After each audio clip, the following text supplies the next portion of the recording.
ज्ञानडोज में आज सबसे पहले बात अंतरिक्ष में फैलते कचरे की। ये एक गंभीर समस्या है जिसका दायरा तेजी से फैलता जा रहा है। पिछले दिनों एलन मस्क के रॉकेट के चंद्रमा पर टकराने के बाद एक बार फिर कैसे स्पेस डेब्रिस पर चर्चा गरमा गई है, जानेंगे। ज्ञान का दूसरा डोज कनेक्टेड होगा 18+ युवाओं के नए अधिकार से। आपको बता दें, वित्त मामलों की संसदीय समिति की सिफारिश पर अगर काम आगे बढ़ता है तो बहुत जल्द आपको कंपनियों के बोर्ड रूम में 18 साल के यंग एमडी पद संभालते नजर आए। तो युवाओं के अधिकार जुड़ा क्या है ये पूरा मामला, जानेंगे। आज आपको ज्ञान के ये 2 डोज दूंगा मैं, मनोज। Let's start.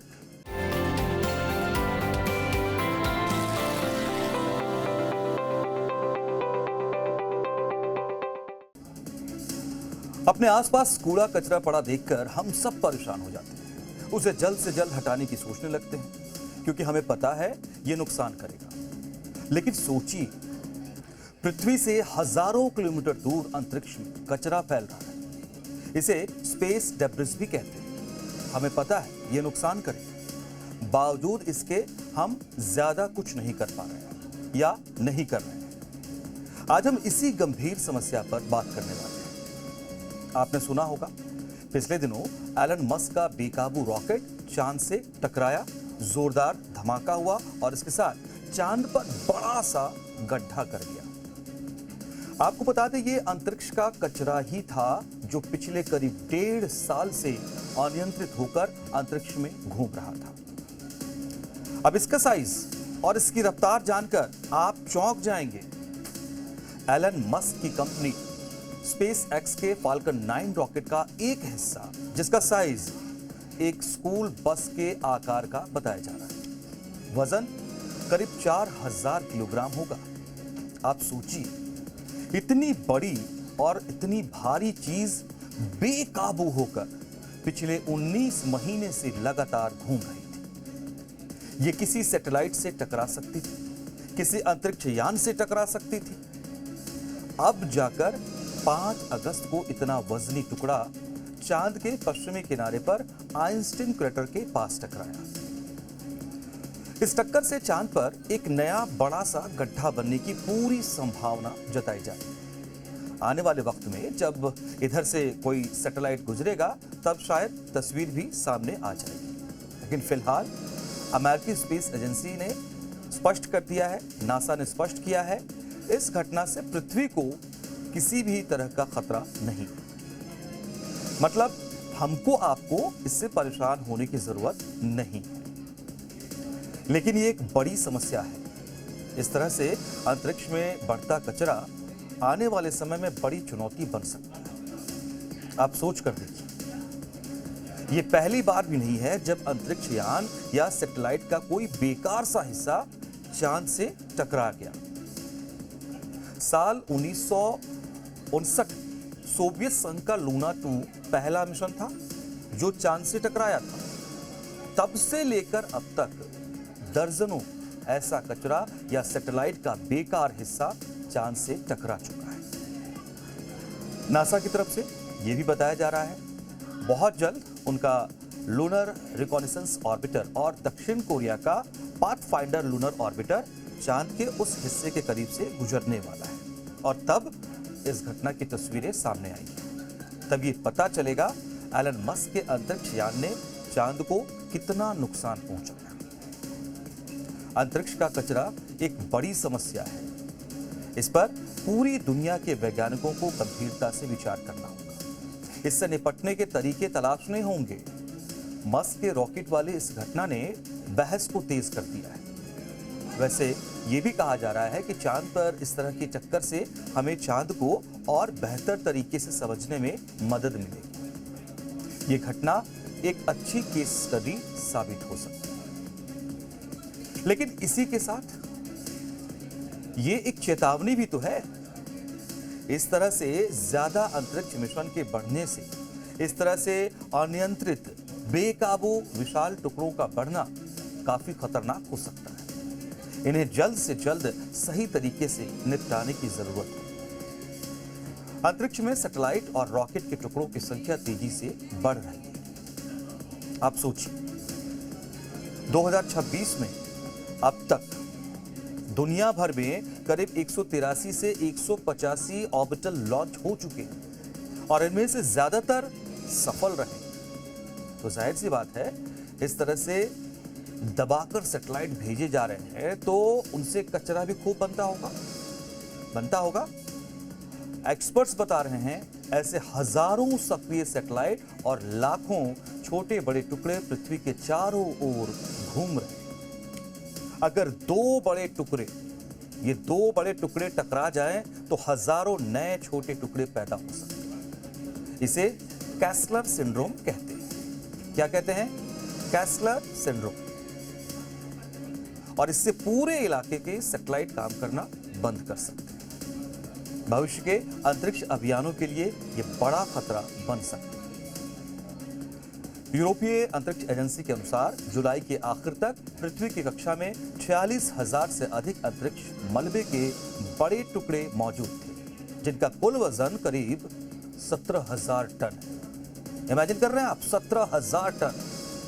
तो ये वो बड़े टुकड़े हैं जिन पर रडार से लगातार नजर रखी जाती है। और इसके साथ छोटे और मध्यम साइज के टुकड़े करोड़ों की संख्या में अंतरिक्ष में घूम रहे होते हैं, जिनकी रफ्तार करीब 27,000 किलोमीटर प्रति घंटा आप मानकर चलिए। सोचिए यह कितना बड़ा खतरा है।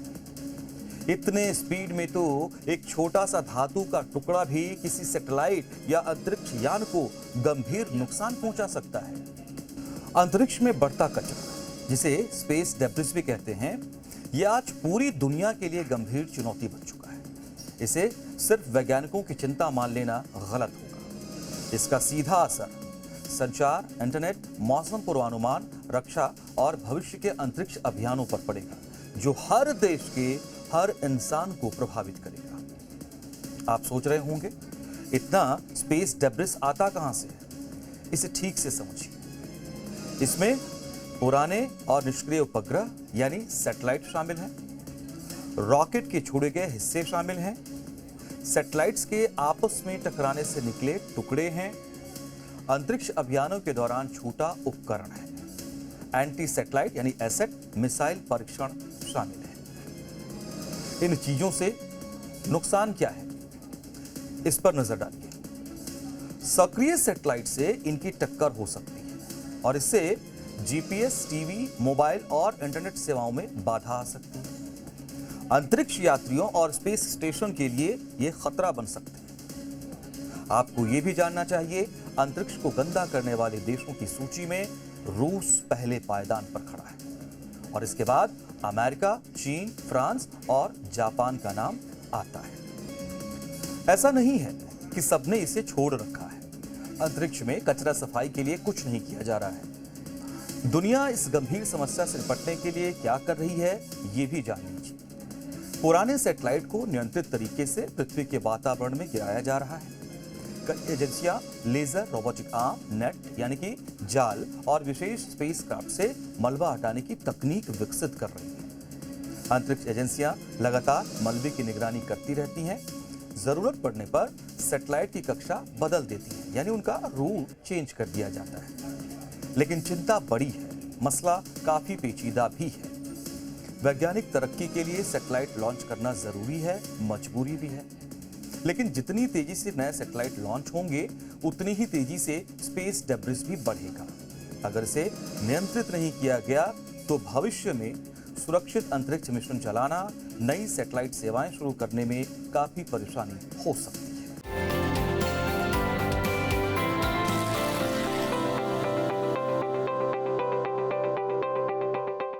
जेनजी के दौर में एक बड़े बदलाव की चर्चा है।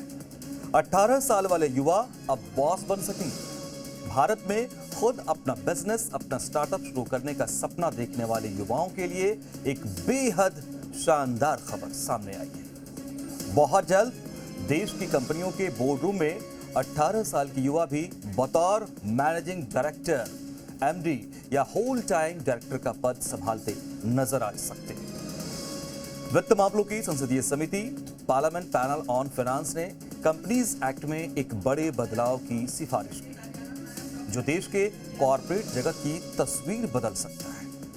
इस वक्त कंपनीज एक्ट 2013 के तहत किसी भी व्यक्ति को कंपनी का मैनेजिंग डायरेक्टर यानी एमडी, होल टाइम डायरेक्टर या फिर मैनेजर बनने के लिए उसकी उम्र कम से कम 21 साल होना अनिवार्य है। लेकिन अब संसदीय समिति ने सरकार से सिफारिश की है, इससे न्यूनतम उम्र सीमा को 21 साल से घटाकर 18 साल कर दिया जाए।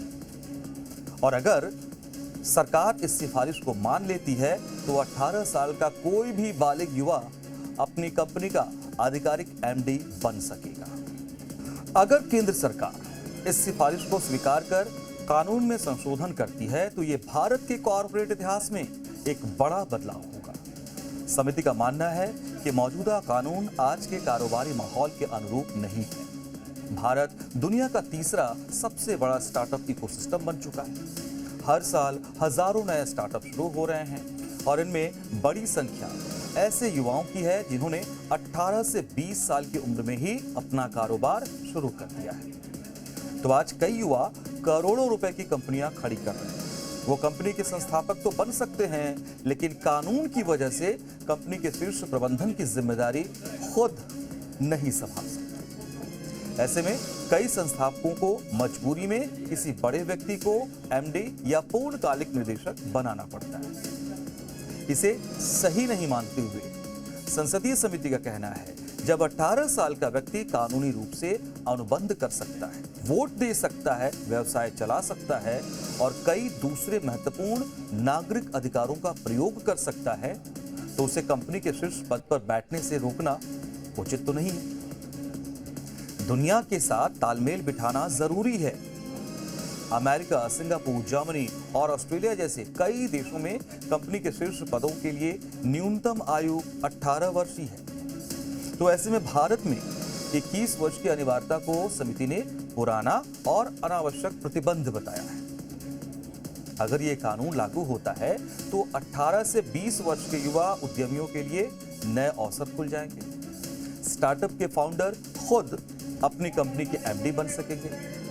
कम उम्र में नेतृत्व की जिम्मेदारी संभालने का अवसर भी मिलेगा।